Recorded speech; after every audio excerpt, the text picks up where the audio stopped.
हाँ तो आप लोग कैसे हैं? सबको गुड इवनिंग। Good evening. सब अच्छे होंगे, सबका पढ़ाई चलता होगा। चलिए, आज Krishna tuition centre Birpur YouTube channel पर आज हम लोग बहुत ही अच्छे, बहुत ही इम्पोर्टेंट, महत्वपूर्ण इंग्लिश ग्रामर का आज टॉपिक पढ़ेंगे, जो आपके इंग्लिश के लिए, इंग्लिश ग्रामर के लिए, इंग्लिश ट्रांसलेशन बनाने के लिए हर जगह जिसका प्रयोग किया जाता है, आज उस टॉपिक को हम लेकर के आए हैं।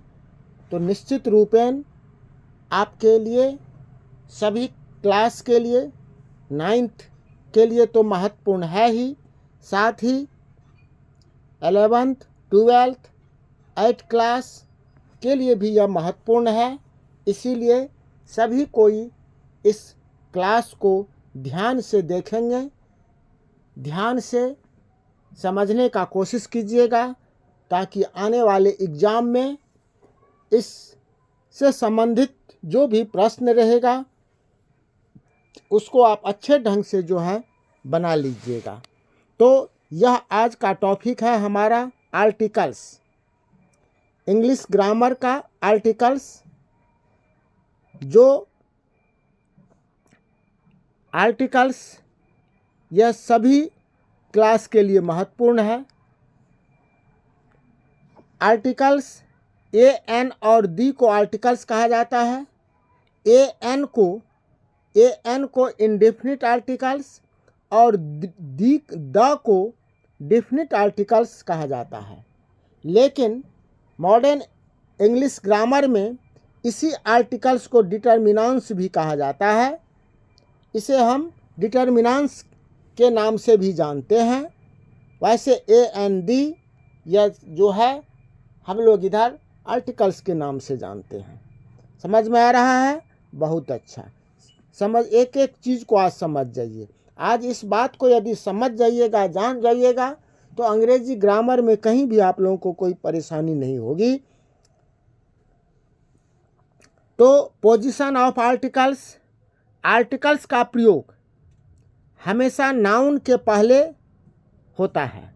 अगर नाउन के पहले एडजेक्टिव हो, नाउन के पहले कोई एडजेक्टिव रहे, तो आर्टिकल्स का प्रयोग उस एडजेक्टिव के पहले होता है। यदि नाउन के पहले एडजेक्टिव और एडजेक्टिव के पहले एडवर्ब रहे, नाउन के पहले एडजेक्टिव और एडजेक्टिव के पहले एडवर्ब रहे, तब आर्टिकल्स का प्रयोग एडवर्ब के पहले किया जाता है। क्या कहे? जो सबसे पहले तो नाउन के पहले आर्टिकल्स का प्रयोग किया जाता है, ए एन दी का। उसके बाद यदि वाक्य में, सेंटेंस में एडजेक्टिव रहे तो एडजेक्टिव के पहले प्रयोग होता है। फिर यदि एडजेक्टिव के साथ साथ एडवर्ब रहे तो एडवर्ब का के पहले प्रयोग होता है। जैसे देखिए, लिखते हैं सीता इज ए गर्ल, तो यहाँ पर गर्ल जो है वह नाउन है, तो इसीलिए ए का प्रयोग हुआ।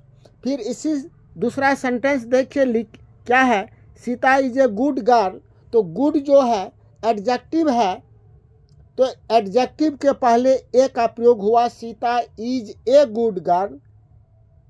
नहीं, इसी तरह से सीता इज आइडल गर्ल, तो यहाँ पर एन का प्रयोग जो है यह आइडल के पहले हुआ है। इसी तरह से Sita is A intelligent girl, तो एन का प्रयोग इसके पहले हुआ है। अब लिखते हैं Sita is a very good girl, तो वेरी जो है वह एडवर्ब है, इसीलिए इसके पहले ए का प्रयोग हुआ है। तो ये समझ गए। अब देखिए यूज ऑफ ए एन, इसमें आज हम लोग इस क्लास में सिर्फ ए एन का प्रयोग देखेंगे, नेक्स्ट क्लास में द का प्रयोग देखेंगे। तो ए और एन को इंडेफिनिट आर्टिकल्स कहा जाता है, क्योंकि इंडेफिनिट आर्टिकल्स ए एन को कहा जाता है, क्योंकि किसी खास व्यक्ति या वस्तु विशेष का जब बोध नहीं होता है हो करके किसी अनिश्चित व्यक्ति या वस्तु का बोध होता है तो ए एन का प्रयोग होता है। ठीक है, इसीलिए ए एन को इंडेफिनिट आर्टिकल्स कहा जाता है। क्यों कहा जाता है ये समझ गए? क्योंकि किसी खास व्यक्ति या खास विशेष वस्तु का बोध नहीं हो करके किसी अनिश्चित वस्तु या व्यक्ति का बोध होता है, इसीलिए ए एन को इंडेफिनिट आर्टिकल्स कहते हैं। अब है ए एन का प्रयोग हमेशा सिंगुलर कंटेबल नाउन अर्थात कॉमन नाउन और कलेक्टिव नाउन के पहले होता है, जिससे कि किसी निश्चित व्यक्ति, जानवर या वस्तु का बोध हो। जैसे लिखते हैं a boy, a dog, a cat, a book, है ना, एन एग, एन ऑक्स, जानवर हो गया। ठीक है, तो इस तरह से ए एन का प्रयोग जो है हमेशा कॉमन नाउन और कलेक्टिव नाउन के पहले होता है। समझ में आ रहा है? बहुत अच्छा। तो अगला नियम है, यदि नाउन के पहले सब्जेक्टिव, नाउन के पहले एडजेक्टिव या एडवर्ब प्लस एडजेक्टिव हो, दोनों हो, तो वहाँ भी ए एन का प्रयोग होता है। जैसे देखिए, फॉर एग्जाम्पल लेते हैं, Sita is a girl, Sita is a girl, Sita is an ideal girl, तो यहाँ पर एडजेक्टिव है तो एन का प्रयोग हुआ। और फिर दूसरे वाक्य में देखिए, Sita is a very beautiful girl, यहाँ एडजेक्टिव भी है और एडवर्ब भी है। ब्यूटीफुल एडजेक्टिव और वेरी एडवर्ब हुआ तो उसके पहले ए का प्रयोग हुआ। ठीक है, अगला है नियम, जो यदि कोई भावेल लेटर से शुरू होने वाला कोई वर्ड्स होता है सिर्फ भावेल से, तो वहाँ एन का प्रयोग किया जाता है।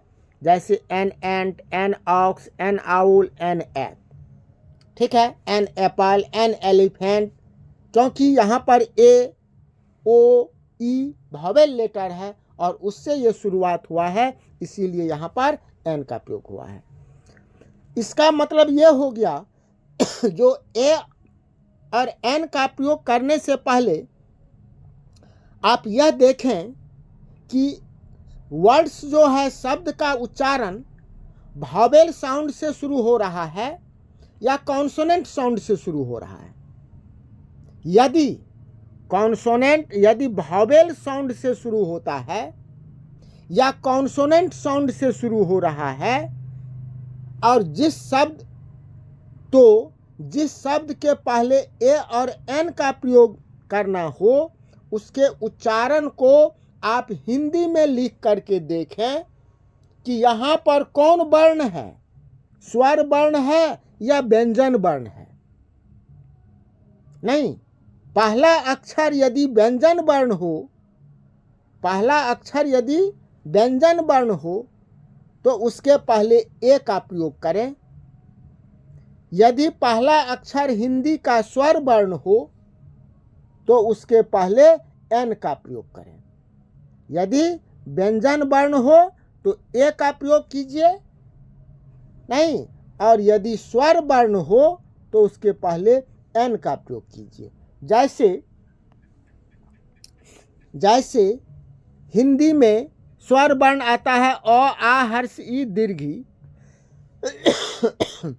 तो जैसे लिखते हैं यूनिवर्सिटी, तो हिंदी में यू लिखते हैं तो य आता है तो व्यंजन ध्वनि से प्रारंभ हुआ, इसीलिए ये यूनिवर्सिटी लिखते हैं।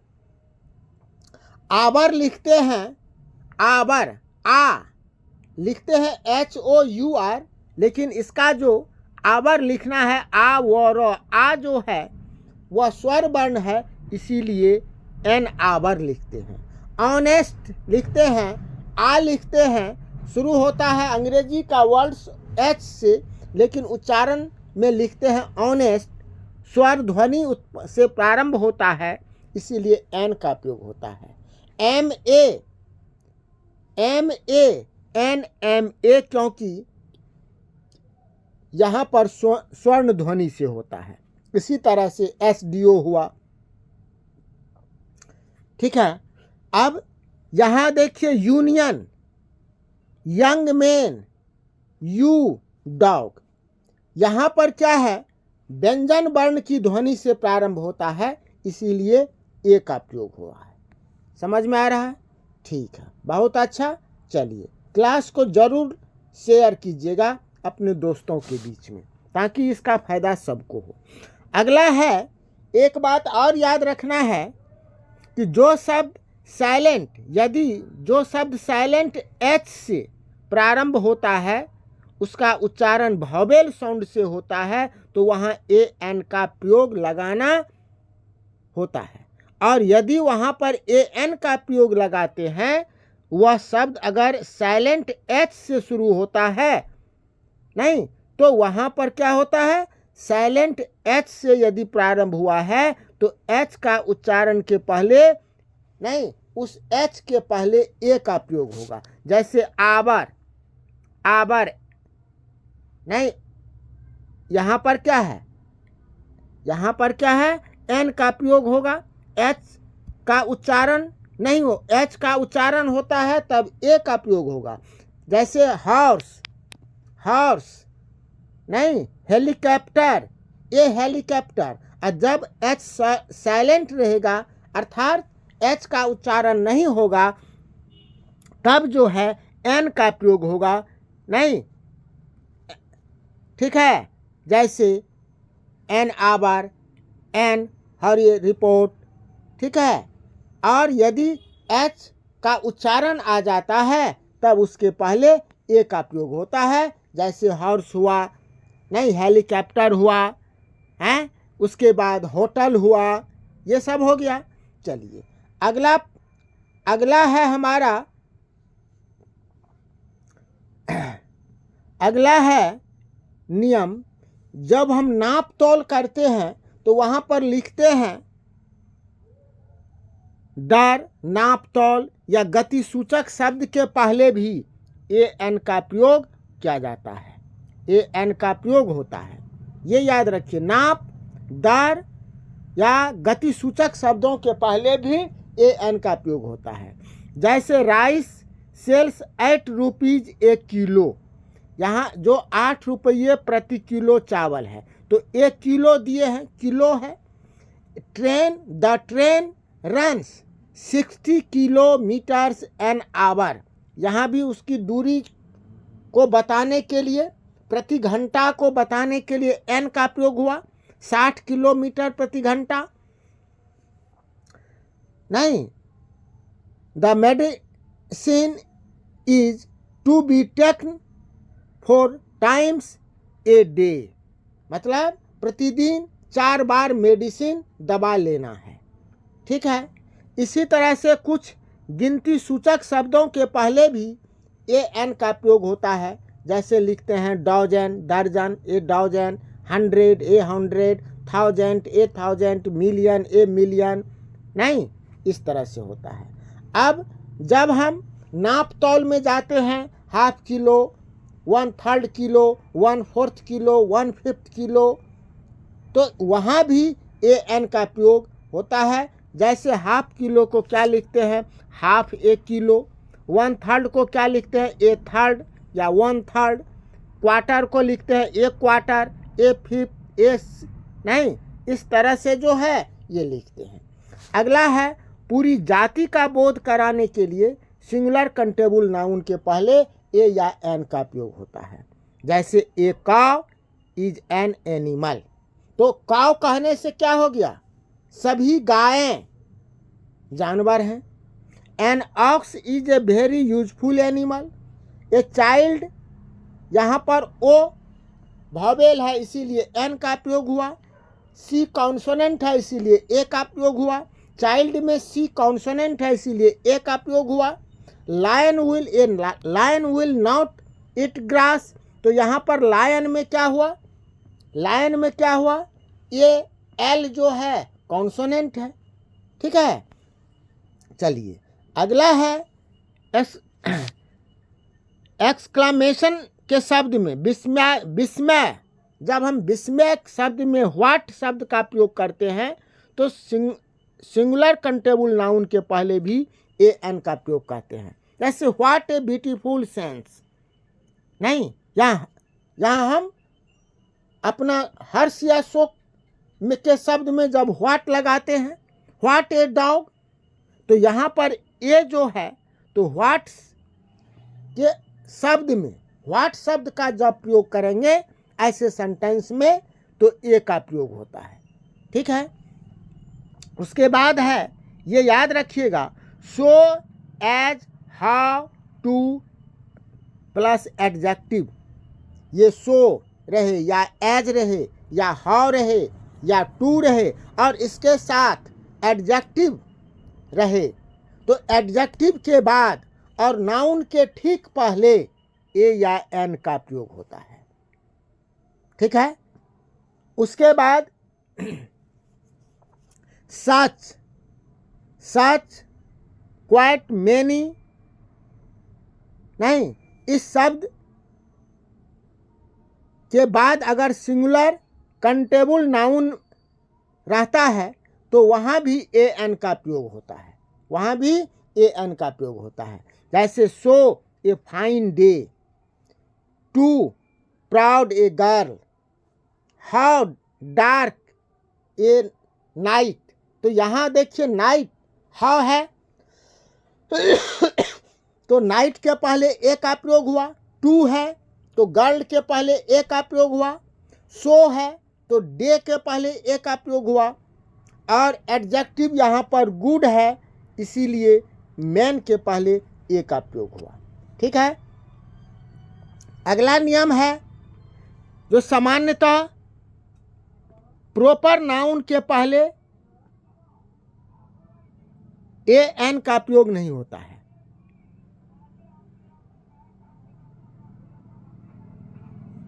यदि प्रॉपर नाउन के पहले ए एन का प्रयोग, यदि क्या कह, प्रॉपर नाउन के पहले ए एन का प्रयोग नहीं होता है। यदि किसी प्रॉपर नाउन के पहले ए एन का प्रयोग होता है तो नाउन से किसी स्थान व्यक्ति का बोध नहीं हो करके उस व्यक्ति के गुण को बोध कराता है, बताता है, ठीक है। जैसे सी इज ए रील लता, यहाँ पर लता नहीं बल्कि लता के समान गाने की कला रखने वाली है इसीलिए ए का प्रयोग हुआ है। He is a Dara Singh, Dara Singh जैसे मजबूत तो दारा सिंह ए इसीलिए दारा के पहले ए का प्रयोग हुआ है,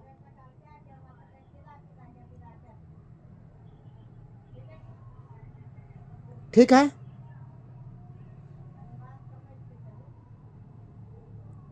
अगला है ए एन का प्रयोग कुछ खास फ्रेज के लिए होता है जैसे इन ए हर्री, इन ए फिक्स, इस सब को जो है देख लीजिएगा, सभी जो है एट ए डिस्काउंट, है ना, at a discount, at a premium, at a loss, at a, है ना, कीप ए साइलेंट, इस तरह से सब के पहले भी ए एन का प्रयोग होता है। तो इस तरह से आज हम लोग ये बहुत ही महत्वपूर्ण क्लास ए एन और दी का महत्वपूर्ण क्लास देखे हैं। इस क्लास से आप लोग समझ गए होंगे ए और एन का प्रयोग कहाँ होता है। नेक्स्ट क्लास में हम देखेंगे द का प्रयोग कहाँ कहाँ पर होता है और इसे आप लोग ज़रूर कंप्लीट कीजिएगा।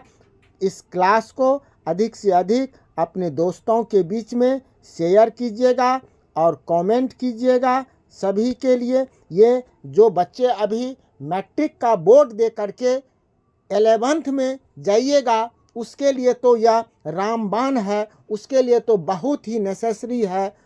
वह सभी छात्र एवं छात्राएं इसे ज़रूर कॉपी में नोट कर लीजिएगा ताकि आने वाले समय में आपको जो है यह बहुत काम आएगा। इसी आशा के साथ आप सबों को बहुत बहुत धन्यवाद। Thank you. जय हिंद।